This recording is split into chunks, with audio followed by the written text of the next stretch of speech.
kahit na kasuhan ka ng criminal cases, still, Vice President ka pa rin. So anything that happens to the President, pwede ka pa rin maging presidente. So mas mainam yung... Kailangan matanggal ito sa pwesto. Nakita niyo ba? Sabi ko, may topak eh. Alam naman natin, hindi naman tayo psychiatrist, pero alam natin yung may topak at yung normal. Ito, hindi to normal.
Para pumirma. Ano pong petsa nun?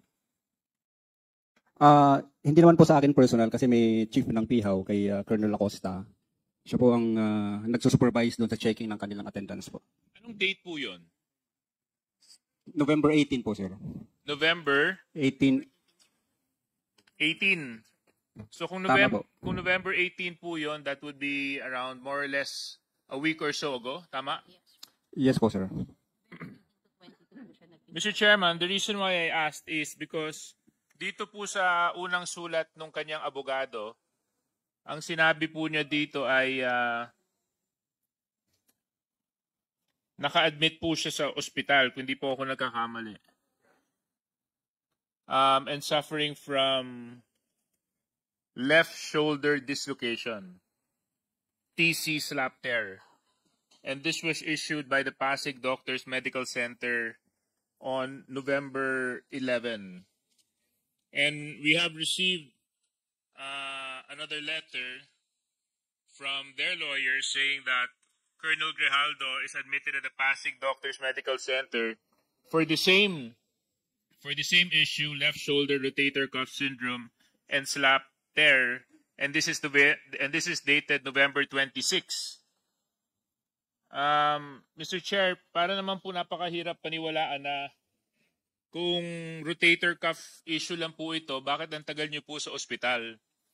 At sa sobrang tagal niyo po sa ospital, may kakayahan po kayo pumunta sa PIHAW para po personal na makapunta doon. Kaso lang, pagdating po sa hearing ng mga Quadcom, hindi po siya nakakadalo. So, I would wait for the report of our medical personnel as to the status of Colonel Grijaldo in Pasig Doctors Medical Center, and maybe once we find out the truth regarding Colonel Grijaldo, we can make the necessary motions. I just wanted to manifest that, Mr. Chair. Thank you very much. Okay, salamat po. JJ. Chair. We are, the parliamentary status is that we are in the process of disposing of our admin matters. If this is in relation to that, I would beg the indulgence of Congressman Abante. This is in relation to Colonel Grijaldo. Okay, please continue. I'd like to ask the NAPOLCOM about Colonel Grijaldo's attitude and absence, because it has been 1 month since he testified in the Senate about this. So, NAPOLCOM, will you please tell us? Mr. Chair, if the police officer is unable to perform his duties, or he is not physically fit to perform his duties as a police officer, then he may be filed a case for incompetence, Mr. Chair. or otherwise he may also voluntarily file for permanent physical disability if he would want to claim pension by reason of his inability to perform his or physically function as a police officer, Mr. Chair. You're saying, Napolcom, that he can be charged with incompetence. That's what you're saying? If he is no longer able to perform physically his functions, Mr. Chair, then that is a possible ground. He's trying to hide, Mr. Chair. He's trying to hide from this committee. Of course, he cannot run in this committee's investigation, even if he tried to hide. He might even be watching and listening right now. We do not even know. So I would like to ask the Napolcom to actually tell us the recommendation over the absence of Colonel Grijaldo, which is already 1 month since he made a statement in the Senate, Mr. Chair. Thank you, Congressman Abante. Now we proceed with the admin matters. Yes, Congressman Paduano. Lastly, Mr. Chairman, with regards to Grijaldo lang po. You mentioned about the leave, no, official leave of Grijaldo. That was, it will start November 25 to December 4.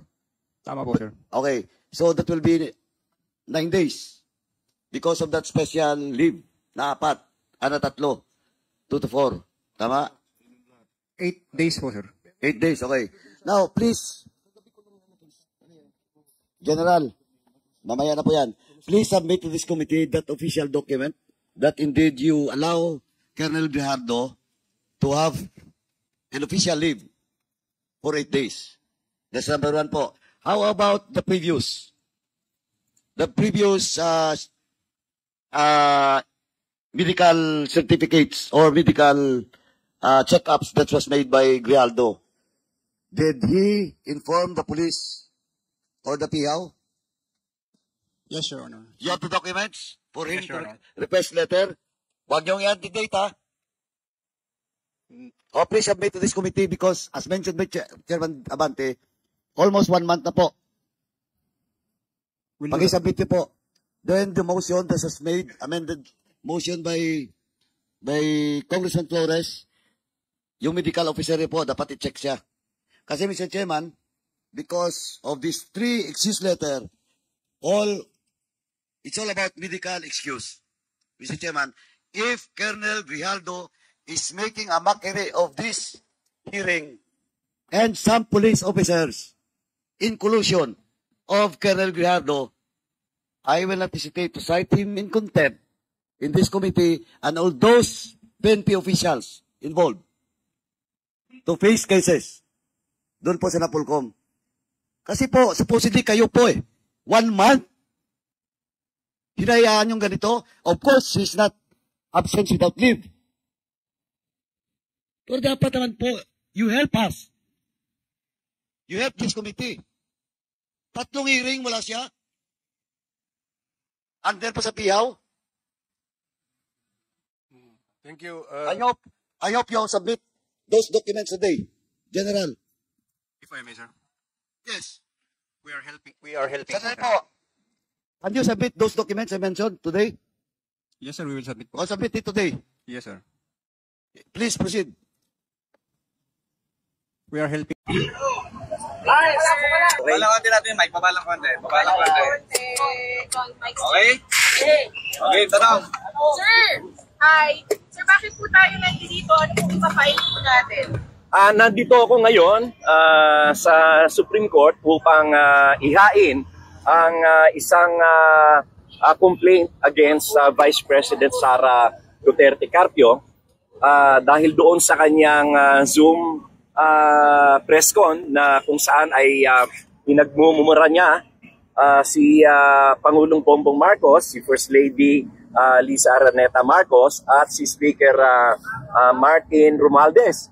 At doon din ay kanyang sinabi na meron siyang kinausap na inutusan niya na patayin si Pangulong Bongbong Marcos, si Lisa Araneta Marcos at si Martin Romualdez kapag may nangyari sa kanya. Ang ibig sabihin, meron na siyang nabuong plano na ipapatay si Presidente Bongbong Marcos. Ngayon, yan ay dahil siya ay member din ng korte, siya ay isang abogada, ay gusto kong subukan ang pagiging fair at ang pagiging makatarungan ng Supreme Court, sapagkat ako na kung saan wala naman talagang dahilan para i-disbar, dinisbar ako ng Supreme Court. At yung kaso na inihain ni Raisa Robles ay dinismiss ng Department of Justice kasi wala namang ebidensya na ako ay nag-upload ng video, and yet the Supreme Court, dahil anti-Marcos ang Supreme Court, ako ay dinisbar. Sinuspandi pa ako ng 1 year, hindi dinisbar kahit na walang dahilan. Ngayon, eto, si BP Inday Sara, nanuntok siya sinuntok niya yung sheriff na nag-i-implement lamang ng order of the court, who is he was performing his duty as a sheriff, pero sinuntok niya, and yet the Supreme Court did not bother to suspend her. At ngayon, papatayin niya yung presidente. Tingnan ko ngayon ang tigas ng Supreme Court. Tingnan ko kung talagang totoo ang kanilang adhikain na mag-administer ng justice o gusto na lang ipatupad ang batas dahil hindi fair ang lahat ng ginagawa ng Supreme Court. Si Laila de Lima, nag-defy ng order ng Supreme Court ng TRO, and yet hindi man lang siya kinante. Si Chel Jokno na nag-submit ng mga peke, mga false documents sa Supreme Court, hindi siya sinuspinde. Ngayon, eto, si Vice President Sara Duterte nagtatangka na patayin ang presidente, patayin ang First Lady, patayin ang Speaker of the House, si Speaker Martin Romualdez. Tingnan ko ang tigas ng Supreme Court ngayon. Sinasabi nila na sila ay tagapagpatupad ng batas. Tingnan ko ngayon ang tigas nila rito dahil hindi sila kikibo dito kay Sara dahil sila ay anti-Marcos. So you are known to be linked or at least allied with the Dutertes before. Does the filing? No, I am not. I am not an ally. As a citizen, I supported President Duterte, former President Duterte, when he was the president, because it is the duty and obligation of every Filipino citizen to support the president. But when his term ended, my support, of course, is to President Bongbong Marcos. As a Filipino, you have to support the government. You have to support the president. You have to support the administration. Pero anong ginawa ni former President Rodrigo Roa Duterte? Binastos niya si President Bongbong Marcos. Binastos niya ang gobyerno. At ngayon, gusto pa niya magkudita. Saan kayo nakakita na ganyan former president? Gusto niyang baliin at baliwalain ang konstitusyon. Gusto niyang lumabag sa batas ang mga military. Gusto niya ang military ay maging mga tao-tauhan na sunod-sunuran sa hindi makatarungan at mga paglabag sa batas. Sir, nung nangangampanya kayong senador, kinampanya po kayo ng pangalawang pangulo, tinaas na yung kamay nyo, even made a joke about your disbarment case. Does this mean that you're filing of this letter, does this mean that you're already cutting ties with the Dutertes? Ganun na nga. Kasi in the first place, hindi ko man kasalanan yung nangyayari sa kanila. Ito mga nangyayari kay Vice President Sara Duterte. Sino ba may kagagawan